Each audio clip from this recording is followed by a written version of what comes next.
Hey, welcome to NSC Podcast. It's been a minute. We updated our setup so we can sound better and be a more kind of nice listening experience for you guys. So rock and roll. We're back. We're going to try to keep these rolling out. And we're going to start off the episode by thanking everyone who contributed to our Kickstarter. This has been an amazing success that we're really proud of. Thank you to everyone. Yep, we've been seeing a bunch of the stuff get here in the mail. We got like the CDs and stuff and the test pressings we were checking out. So yeah, super thankful for all that, and it's going to be awesome to finally ship this out. Test pressings are sounding good. I think we're going to actually okay those. And, you know, we're going to also thank the Patreon people for contributing and helping us do this, and that's one of the reasons we wanted to update this so we can make it sound much better for like when you get early episodes and bonus episodes, etc. So we're going to start today off with a little bit of Radke history, just because with this new album coming out, we might as well tell a little bit of the story just straight from the band and not so much in an interview, you know, because we might as well just chat about it for a little bit. So we've got some records for visual. And yeah, we're going to talk about it. So we started the band. We were pretty young. Do you remember what year it was? It was 2010 we started, yeah. 2010, and we were basically getting our band ready. We were trying to practice because we were going to bring amps to our 4th of July party that happens in our family, and we all go to a house. We were going to bring amps and basically reveal the band to just like our family members and like be like, here's our songs. And then before that, a long time before 4th of July, actually, we ended up getting the opportunity to open for Fishbone, which was really lucky. And we basically got the gig because a band dropped off and the stars really aligned for us. Yeah, I think that was 2011. Yep. Yeah. Yep. And then we played that show. And then basically it was the coolest thing ever. We got to play our first show in front of a packed club. And we, from then on, thought that every show was going to be like that. We thought since we got that everything was going to be big. And then we played our second show at the same venue. It was the Aftershock in Merriam, Kansas. And then it was, I want to say there was like 4 people there. It was pretty rough. And it shot us to reality. And then we also kept kind of chasing that big show, and it made it impossible to ever stop. Should we go back just a little bit and talk about like this? Yep. All right. So before the show, we had to make a demo, and this was before the show was even booked. We were actually working on these. Oh yeah. And so we went, had a nice big pancake breakfast. Mom made a huge breakfast. And we ate that, and we're super nervous. Oh yeah, the days leading up to this were just the most nerve-wracking anything in the band's ever been. Like, yep. First recording coming up, you don't even know how it really works. Really, Yep. And I sing on it, which was scary, and that's one of the reasons that it's hard to find. But yeah, it was just a picture we took, and I don't know. It's probably, you can't find this. It's our demo. We gave it out in like CDs. We gave them away for free. A really good tip to any new band out there: make a bunch of demos, give them away for, actually not for free, but give them away for whatever someone wants to pay for it. And then a lot of times it's a good way to get donations for the band. Like if someone's not gonna give you like $1, you know, that's extremely rare. And yeah, then we moved on to Irrationally Yours, the official first EP for Radke. And we actually re-recorded what we did on this one, a couple of the tracks. So we thought we had a better grip on them this time. So we recorded this, and we thought it was amazing. We recorded it at Studio City, KC. And yeah, I think we did the same thing with this. No. It says $5 on it. We sold these for $5. We felt good about these. All right. Yeah, first EP. Oh, wait, I'm wrong. The original version of this EP did have the demos I'm wrong. We did do another release of Irrationally Yours with 2 re-recorded. So this is fully original. It's a complicated history. Yeah, it's weird. And then it was cool to be able to do our first vinyl. Now, after playing some shows at Replay Lounge, we got in contact with Replay Records, and then we put out our first vinyl we've ever put out with our song called Spirals, which is a song based off of an anime called Gurren Lagann. And we loved writing songs about anime back in the day. We thought about it as like how Led Zeppelin wrote about like Lord of the Rings and things like that, and Rush did the same. And whenever you need like material, sometimes you can just start writing about something that you're really passionate about and that you know a lot about. And I feel like that came like soon after we like finished the anime. Like it really it really was inspiring. Yeah, we loved it a lot. Gotta thank our dad's friend Travis for getting us into that one. There's a lot of anime he got us into. And then there's an old version of NIGGA on that vinyl. And it was recorded on tape. Yeah. It was so if you can find this, there's a tape recording on it, and that's cool. So yeah, it's really cool, like having these back in the day. Like you got your first little bits of music. They all sound completely different. They all sound kind of, a little weird, and that's just kind of the beginning of starting a band. And you gotta accept that you're gonna put some things out there that you're gonna listen to later and be like, oh my god. And as we've gotten older and further into the band, we've been able to listen to these and be like, man, you know what? We're on to some stuff back in the day, and not be so harsh about some of these old recordings. And now we're moving on to when we were going to play Afropunk, and our dad submitted us to Rec Room to record a song called Cat and Mouse. So they did these live recordings. And they would do a music video for you, and they would produce a song. So it was a really cool thing for new bands to do, and a lot of bands did it. And so it was at Adrian Grenier's place. He had his own studio, and he was running that whole situation, and that was cool. Like we went in there and we did our first like real recording with production, and the way we were able to work that was our dad was a fan of this band called the Giraffes for our childhood, and Damien was friends with Adrian for childhood, so that was our connection to be able to, and he was producing everything at Rec Room, so that was our connection to be able to get in there and record. And Adrian let us sleep over, and it was a really cool thing to be able to get hooked up like that and be able to live in a place for a little while, like a couple days or whatever, and record. And that was cool. No.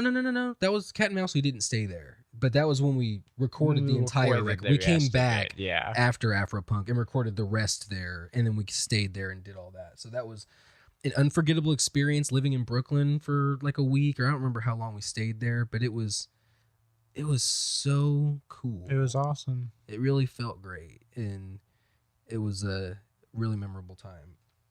And after that record, we went to England after South by, and what was cool about the Rec Room was that people got a visual of the band, and because a lot of times back in the day you couldn't get much going on out of state because people just didn't know what you were doing. They didn't get it. They see pictures and hear it, and with the Cat and Mouse video, that really helped the career because they had a visual of everything, like, oh, so this is what's going on, and this is the personality. So that kind of thing really helps a lot, and it can get you out there because the look and the vibe and the performance is just important as the music sometimes, especially in the beginning. So rock and roll, Cat and Mouse, that was a great experience. And then after going to England to play our shows, or was it before we went, they were just like, you guys got to record another EP. Yeah, this was before the second time we went to England. Yeah. So we were kind of sitting around thinking we wouldn't have to put out a record for a while, but we were right into having to go for it again. And so that's when we ended up recording in Kansas City. This time we recorded Devil Fruit. We turned it around pretty fast, so it's super raw. And it's got some of our classic songs, Start Freaking Out, Romance Dawn. And Romance Dawn ended up being a really big track of ours. We got lots of syncs with it, and we got a lot of use out of it. And there's a very extremely raw version of it, no click track or anything, on this EP. So, and yeah, so that's a cool thing. It was an interesting experience having to record and turn around something and put it out for real, like so fast. So we got to kind of experience the kind of crunch and how crazy things can be. And in that craziness, you can end up with music that doesn't really represent your band. And I would say that Devil Fruit and Cat and Mouse don't really represent us very well. So you go into we recorded this in England. I'm not really going to count this too much. It was a live recording. We did it at 100 Club, sold out show, good time, good live recording. Our one really solid live release. It's on CD now. Did another vinyl called Feed My Brain. Let's talk about Feed My Brain for a second. Man, that was when we really started experimenting with like it was a time signature we had never done before, and it was just really a ride figuring out just how to make it work and stuff. So yep, that was a big one. The label was not okay with it, and the demos we sent, they were just like, they wanted something a lot more like Out Here in My Head, or some of the earlier stuff on Cat and Mouse and Devil Fruit. And we were just like, we want to be able to do whatever we want. We want to be able to grow and change things up and experiment. And I've got like a gray hair I ended up getting from the amount of stress that the label had put on us for how much they didn't like the song and how much we thought that it was the one. And we ended up getting it done and recorded, and we never stopped going in that direction of Feed My Brain. So that's a case in which a label is trying to force you to be something that you're not. And everyone's always tried to push us in that punk rock direction, which we like punk and we consider our band punk in some ways, but like Feed My Brain is the kind of song we've always wanted to write, and we're always challenging ourselves. So we have a history of, for better or for worse, choosing our decisions over anyone else's. And sometimes that holds your music back a little bit and they shelve you and stuff. But in the end, like for instance, when we were listening to the test pressing and all the rest of our records before this segment we're doing, we were listening back and be like, man, you know what? In the end, these are all awesome. And we never compromised. We never let a compromise happen, even if it held the band back for some time. You can listen to the record and be like, these are all good. It's, in our opinion, we don't have any regrets. And that's what's exciting. So on the note of doing things the way you want to, we ended up having a meeting with Ross Orton, and the record he had done right before us, he had done Drenge and Arctic Monkeys AM.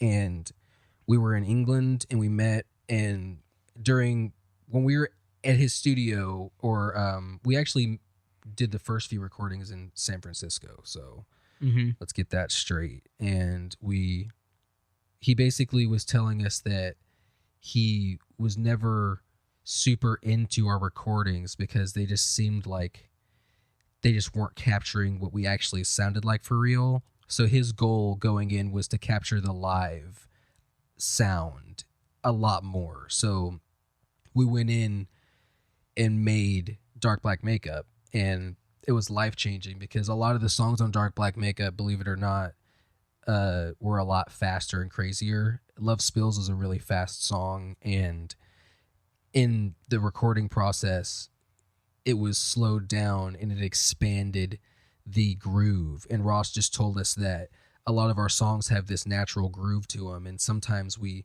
kind of flatten it out by how fast we play the songs. So after that, we heard it and it was like, wow, this is huge. So then we kind of never went back from that once again. And in that session, we did Love Spills, La Song, Innocence Tonight, and what was the other? Evil Doer. Evil Doer. Oh, yeah. Yeah, we still, I don't think we've released Innocence Tonight to this day. Nope. I think it's still. We only did in Japan, which is crazy. Yeah. But yeah, we learned so much stuff from working with Ross that we still like use to this day. Like that changed the band so much. It was, man, one of the most important times we've spent in the band. It was a huge thing living in Sheffield for that. And after all that work, we were so loving this record. And then the radio guy basically, and all the radio in England basically didn't want anything to do with it. So didn't get any radio play. The label decided they tried to not even master the stuff, which is like, oh my God, because they just didn't like it. And then they,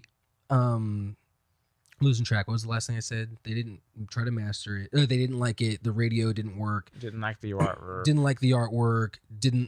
They just didn't like the record.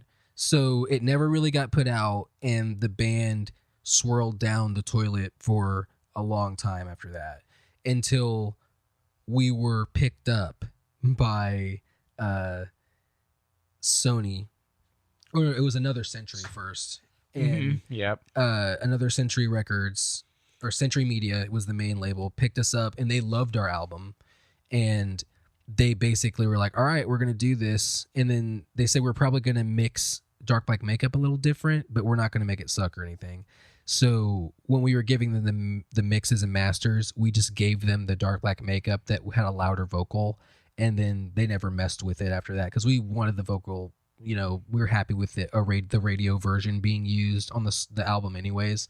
So that's basically all they wanted. So then we changed the artwork a little bit, called it Delicious Rock Noise, which was the original title for Dark Black Makeup.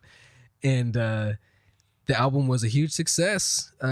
It got put on the radio. It got us on big tours. It did exactly what it was supposed to do the first time. So it turns out the record was amazing and everyone loved it. And everyone who didn't like it can basically fuck off, because we've had huge success from this and have achieved our dreams based off of this album. So believe in yourself and in your band and in your music, and don't let people tell you different, because a lot of times a label is really going to try to get in your mind and kind of try to make you feel like you suck. So ignore them. It slowed the band down a lot, but it ended up like a phoenix, like rising in like Gandalf the White, its better version. So Delicious Rock Noise, pretty much the first album released twice. And then we move on to the next few things we did. And this involved the Blasting Room and working with Bill Stevenson from Descendants. I don't want to say the Descendants. And we first met by doing Marvel. The label's like, hey, you want to do a cover of this song? We'll put it out. And Bill was the original. He did the mix of the song originally. So he loved the band that we did the cover of. So we did that song. We first met and we got to know each other working on that song. So it was really easy for us to just be like, all right, let's do the next record there. Yeah, and then we went back there and recorded Not Smart. There was like a one-off at first, but it was cool because that was the first time we recorded in maybe like a year and a half. So it was cool to kind of do something and see what they do with our music. Yeah, and we loved what we worked on with Not Smart, so then we decided we're going to go for the rest of the album. And this is where things get tricky, because Century Media got bought by Sony, and then Sony kind of weren't as into our music. Like some of the people there weren't as into what we did. They didn't really do rock bands or whatever, but we were still doing successful with Century Media, so we were able to do okay for a little bit. But here's the thing, it basically, No Strange Cats didn't jive with the label, so we're in the same situation where our next bit of music is not jiving with the label. So we record the songs. I remember Bill saying to us that we're gonna finish this record, they're gonna fire me and then hire someone hip to re-record this whole thing. And that was almost what happened. We weren't going to let it happen, but they tried to get song co-writes and stuff and all that. And it was up to D to basically shut it down multiple times, like to the A&R guy.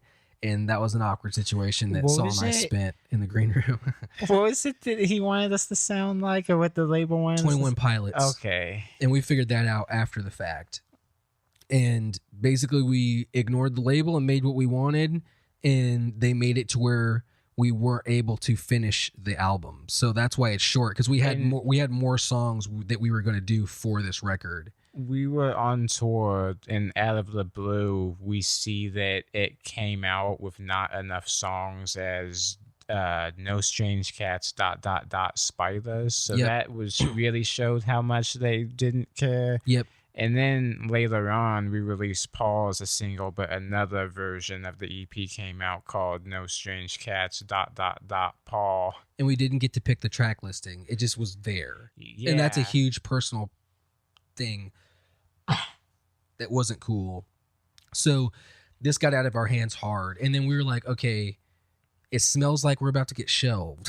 And we know what that happens. You're going to have to spend a bunch of money going to record a whole new thing, which is like a re-record it or something like that. So basically we're like, we got to get this out digitally. So we got them to put it out digitally. So that's how the ... Paul or whatever. But once it was out digitally, the songs were out. So no matter what happens with the label, the music that we wanted is out. And, you know, things happen.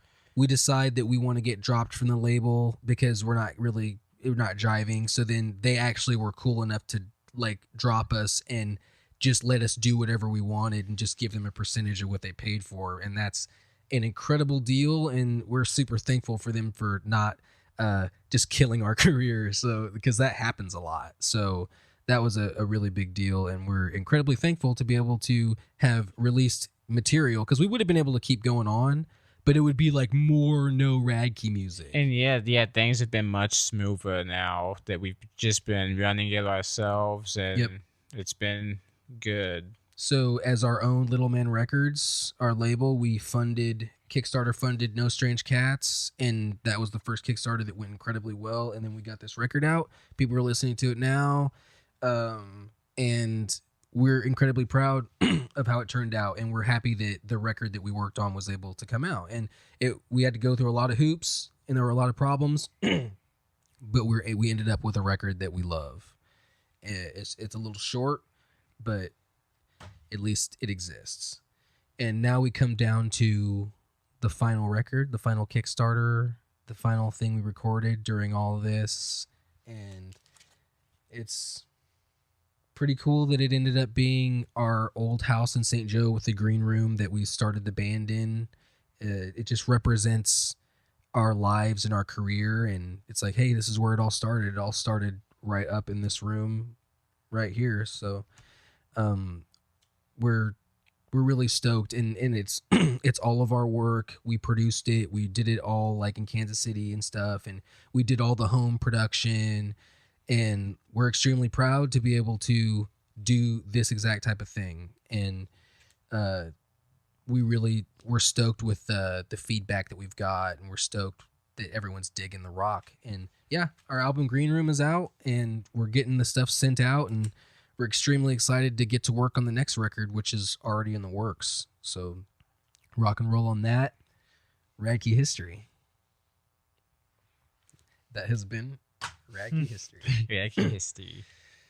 Oh, yeah. So we've got a little bit of the Radke story on record.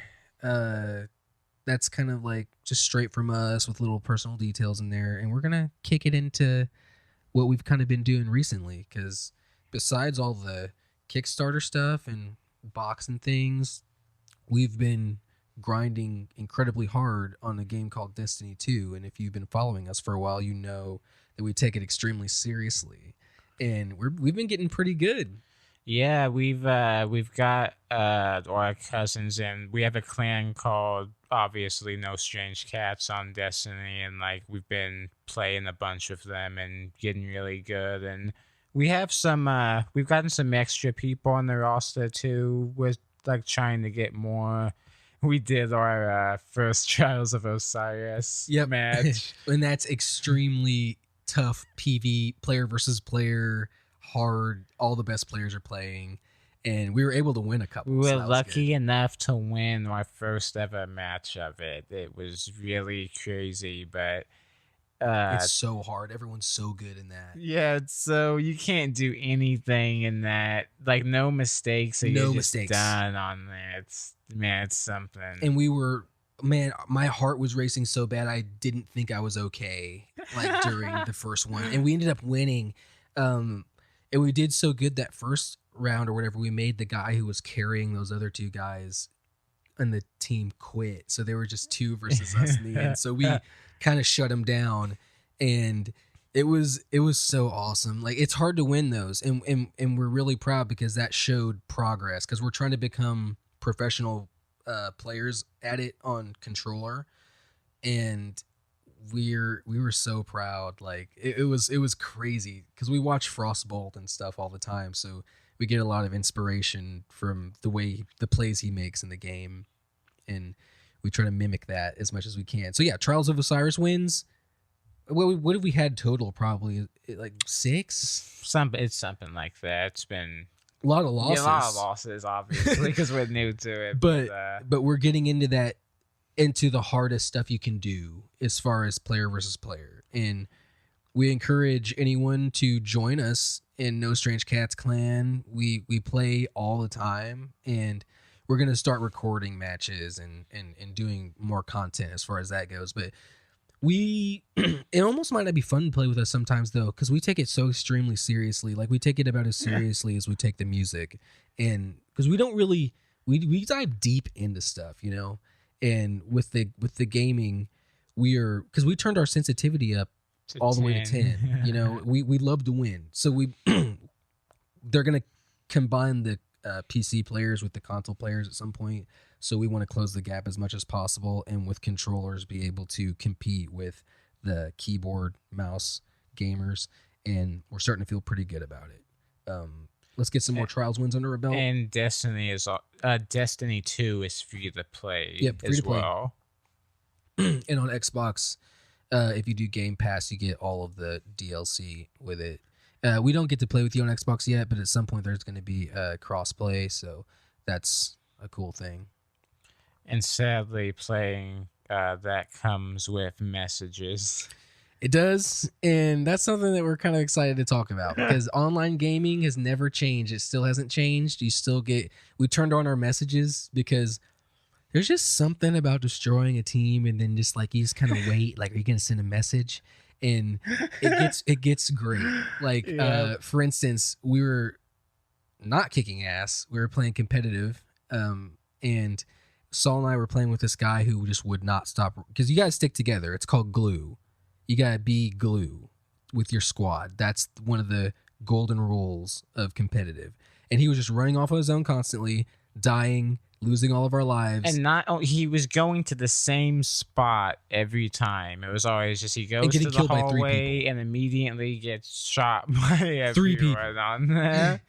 and you can sometimes like run hard with the random guy and cover him, but like, man, this guy, if he's going to the same spot every time, it's just like okay. And then he decides to message us after we lose. He says, man, you guys are weak. You guys are freaking weak. Get better at rushing. And I was just like, I don't remember what I said, but I was basically like, dude, you died so much. Yeah, basically. yeah. We let him know that he died 21 times in the match, and then he started sending like voice messages and mentioning.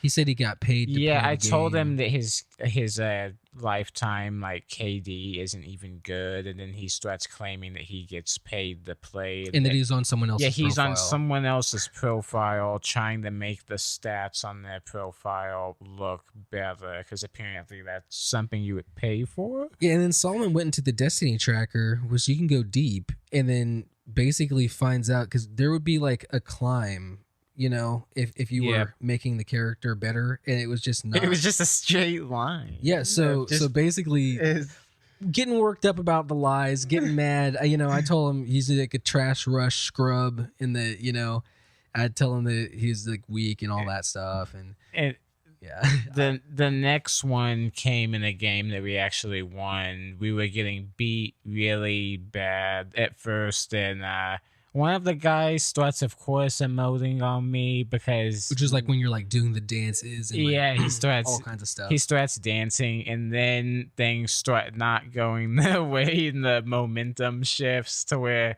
we steal the lead from him, and I start dancing, of course, because he did. Which, if one of us gets emoted on, we kick into overdrive and we start really going. For anyone on your team. Yeah, and we'll teabag, we'll do everything. And after we won the match, he sent me a message that said, "Crybot 1v1 me." And this guy's got a YouTube channel where he like does this and he gets people to 1v1 him, and then they're all like frazzled. Yeah, his page is all about exposing people, I guess, but his videos would be things like trash talker gets no scoped by, and like there's no views, and the audio's clicky controller. Yeah, this like they have like the 1v1s he got in, and it's just like the classic. Which, by the way, if you're like being toxic and you challenge someone to a 1v1, no matter how good they are, good chance is that they're going to be so weird and frazzled out by the whole thing that you may beat them. And if that's where you thrive, yeah, you're probably going to get a bunch of videos of you like crushing, you know. And the guy we were previously talking about, of course, one of his voice messages mentioned the 1v1. They always ask for. And he also told us he was rocking double hand cannon, which is madness. Yeah, it's like maybe that's why you were dying so much, you moron. But like basically, yeah, it's an incredibly fun situation to get a message. Like for instance, D Sol and I were crushing these people.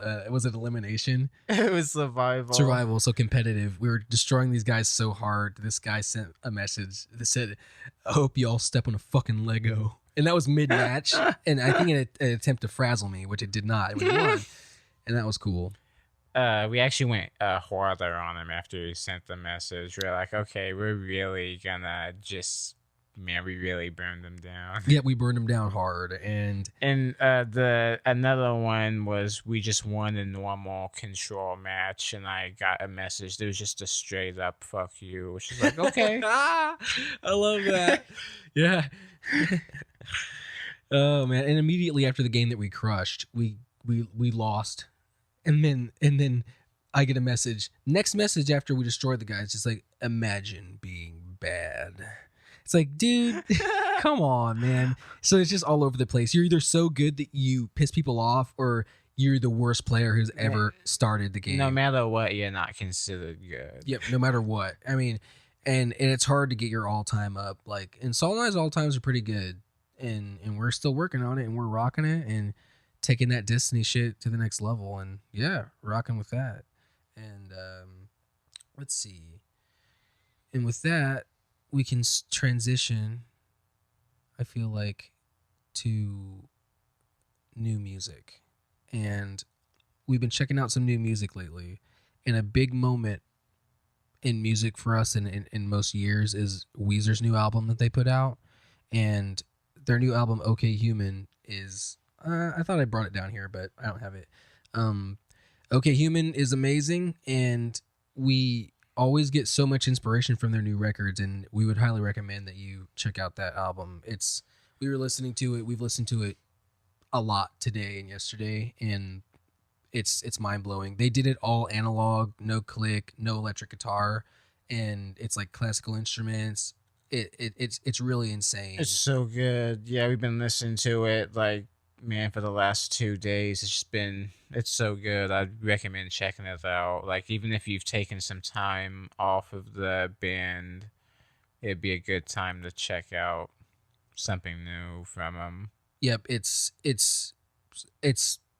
just going to be something that we're going to take so much inspiration from for the next record. So if you want a little sneak peek into what we're going to be listening to hard, go ahead and check out Weezer, OK Human.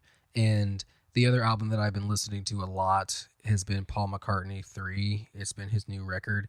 I usually don't listen to a lot of his new stuff, actually. I don't know if it's like, it's not for any particular reason. I just never really get around to it.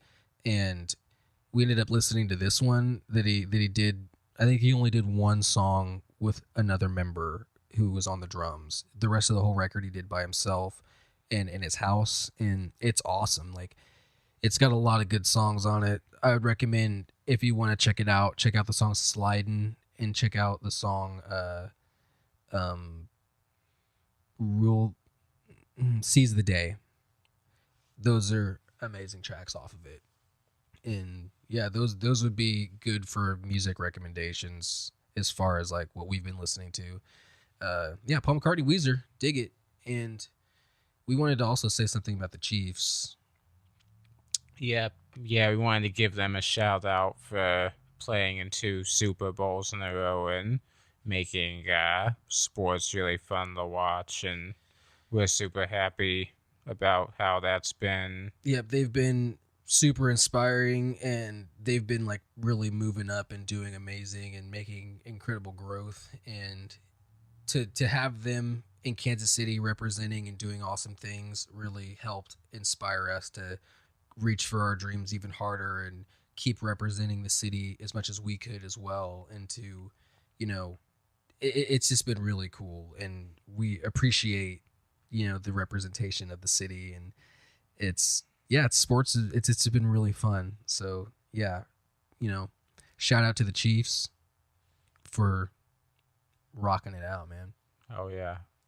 Let's see. I'm gonna check my notes.